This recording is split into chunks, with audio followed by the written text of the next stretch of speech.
Hai, Assalamualaikum, selamat pagi, semangat pagi. Jumpa lagi dengan ilmu pengetahuan alam fisika.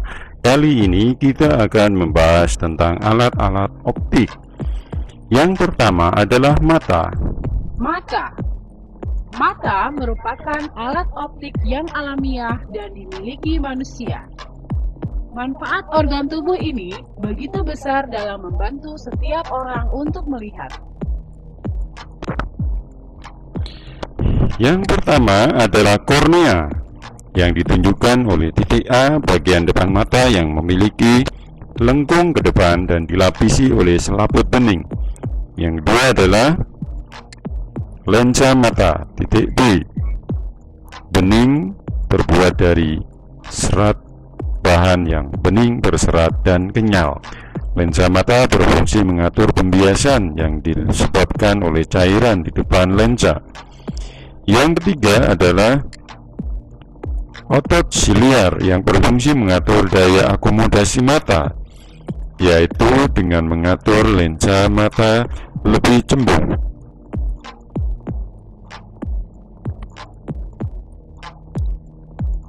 Yang keempat, pupil, celah lingkaran yang dibentuk oleh iris. Lebar pupil diatur oleh iris sesuai dengan intensitas cahaya yang mengenai mata. Selanjutnya adalah iris. Selaput di depan lensa mata yang membentuk suatu celah lingkaran disebut iris. Iris berfungsi memberi warna pada mata.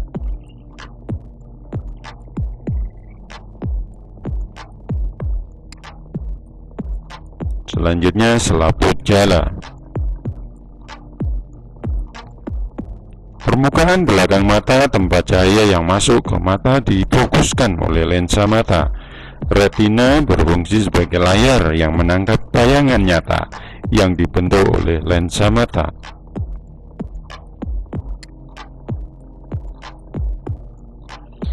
Bintik kuning, selaput jala yang paling peka terhadap cahaya. Saraf optik meneruskan informasi penglihatan ke otak. Demikian penjelasan mengenai bagian-bagian mata kita. Lensa mata adalah lensa cembung dan benda yang dilihat terletak di depan 2F. Kamu telah mengetahui bahwa bayangan akan terbentuk di belakang lensa antara F dan 2F. Dan bayangan ini bersifat nyata, terbalik, dan diperkecil. Supaya bayangan terlihat jelas, bayangan harus terbentuk pada retina tepat di bintik kuning. Pada bintik kuning terdapat berjuta-juta sel yang sangat peka cahaya, yang disebut sel batang dan sel kerucut. Ketika dirangsang oleh cahaya, sel-sel ini mengirim sinyal-sinyal melalui saraf optik menuju ke otak. Otak menerjemahkan bayangan sehingga kamu melihat bayangan tersebut tegak dan tidak terbalik seperti yang ditangkap oleh retina. Daya akomodasi mata. Daya akomodasi mata adalah daya untuk membuat lensa mata lebih cembung atau lebih pipih sesuai dengan jarak benda yang dilihat mata, agar bayangan jatuh tepat di retina. Daya tersebut dibutuhkan untuk memberikan kemampuan mata mengubah-ubah jarak fokus lensa mata yang dilakukan oleh otot siliar. Ini adalah ketika lensa mata berakomodasi maksimum. Saat mata berakomodasi maksimum, mata melihat benda dekat sehingga untuk menempatkan bayangan di retina, fokus lensa mata harus kecil. Artinya, lensa mata harus dicembungkan. Titik dekat atau punctum proximum untuk mata normal adalah 25 cm. Untuk lensa mata tak berakomodasi, saat mata tidak berakomodasi, mata melihat benda jauh sehingga untuk menempatkan bayangan di retina, fokus lensa mata harus besar. Artinya lensa mata harus pada keadaan pipi. Titik jauh atau punctum remotum adalah tak terhingga. Cacat mata dan penanggulangannya. Kliklah macam-macam cacat mata.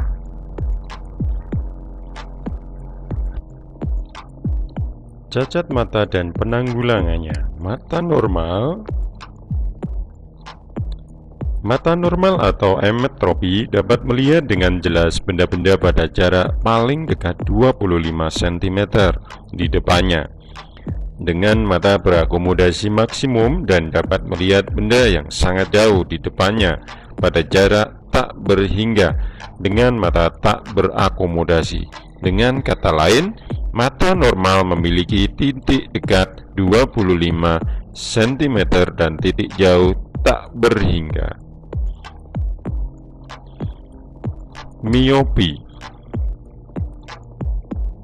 Mata yang menderita cacat miopi tidak dapat melihat jauh. Titik jauh punctum remotum menjadi tak terhingga dan titik dekatnya kurang dari 25 cm. Untuk dapat menolong penderita miopi atau rabun jauh digunakan kacamata berlensa cekung atau negatif. Hipermetropi. Mata yang menderita cacat hipermetropi sulit melihat jarak dekat. Titik dekatnya lebih besar dari 25 cm. Untuk menolong penderita hipermetropi digunakan kacamata berlensa cembung atau lensa positif. Presbiopi. Presbiopi atau mata tua adalah cacat mata akibat berkurangnya daya akomodasi mata pada usia lanjut. Dengan bertambahnya usia, otot-otot siliar yang berperan dalam daya akomodasi mata melemah, tidak fleksibel, sehingga daya akomodasi mata berkurang. Penderita presbiopi dapat ditolong tidak dapat melihat benda-benda jauh dengan jelas, juga tidak dapat melihat benda jarak dekat baca normal. Oleh karena itu, penderita presbiopi dikoreksi dengan kacamata bifokal, yaitu kacamata yang berfungsi rangkap, baik untuk melihat benda jauh maupun untuk melihat benda dekat.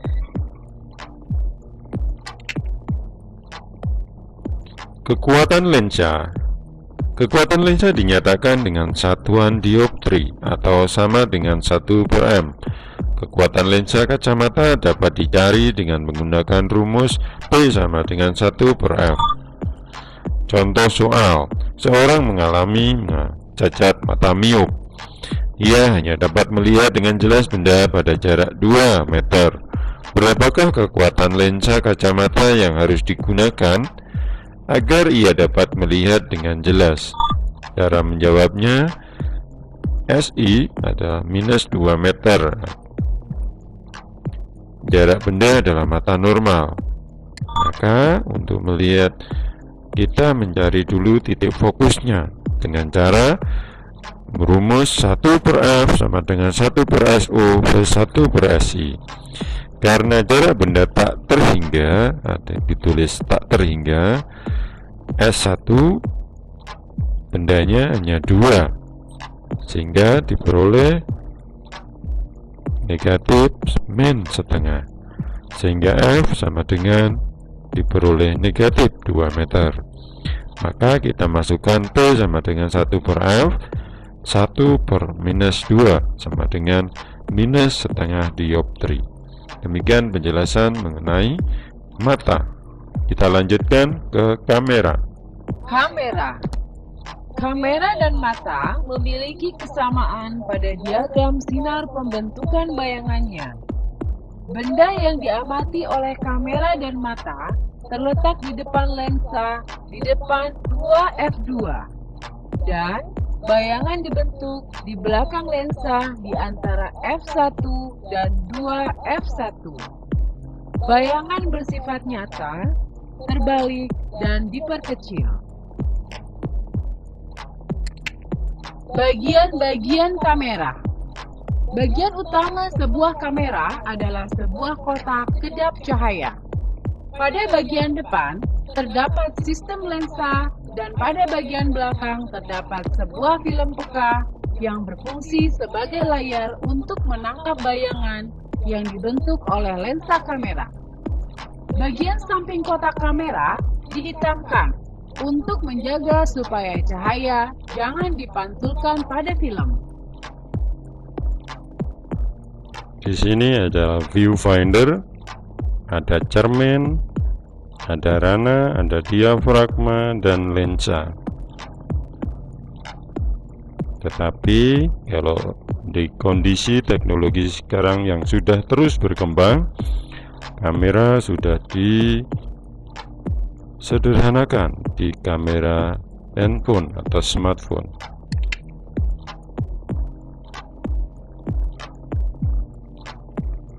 Pemfokusan kamera. Pada mata, jarak antara lensa mata, lensa tembung, dan retina sebagai layar penangkap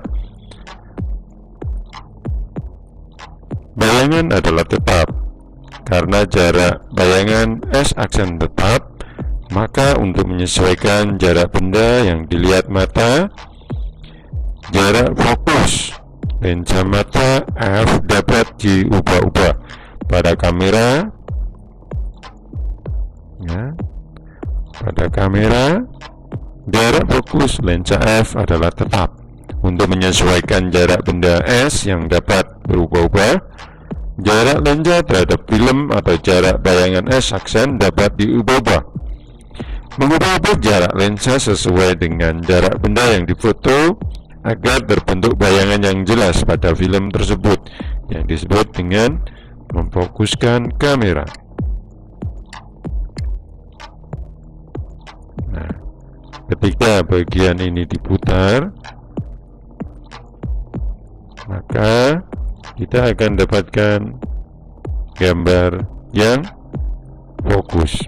Perhatikan perbedaan ketika diputar, kita harus menemukan cahaya yang fokus, baru kita mengambil gambar.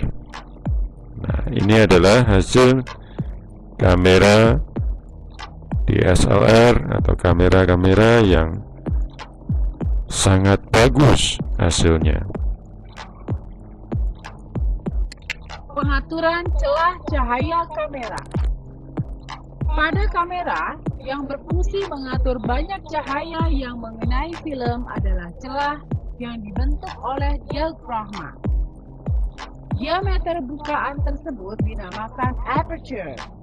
Mengubah ukuran aperture berarti mengatur banyaknya cahaya yang mengenai film. Semakin besar ukuran aperture, maka semakin banyak cahaya yang masuk. Begitupun sebaliknya. Aperture diukur dengan sederetan angka-angka dalam angka f, misalkan f per 4, f per 5,6, f per 8, f per 11, f per 16, dan f per 22. Semakin besar angkanya, berarti semakin kecil aperture-nya atau diameter celah. Perhatikan aperture ini. Nah, ini adalah yang besar. Semakin kecil, tambah kecil, semakin kecil. Demikian penjelasan mengenai kamera. Kita lanjutkan ke loop. Loop atau kaca pembesar adalah sebuah lensa cembung yang digunakan untuk melihat benda-benda kecil agar tampak lebih besar dan jelas. Pada kaca pembesar atau loop, benda diletakkan di antara O dan F, sehingga bayangan yang terbentuk di depan lensa bersifat maya, tegak, dan diperbesar. Demikian sementara penjelasan mengenai alat optik, mata, kamera, dan loop. Terima kasih atas perhatiannya. Kita lanjutkan di video selanjutnya. Saya akhiri, wassalamualaikum warahmatullahi wabarakatuh.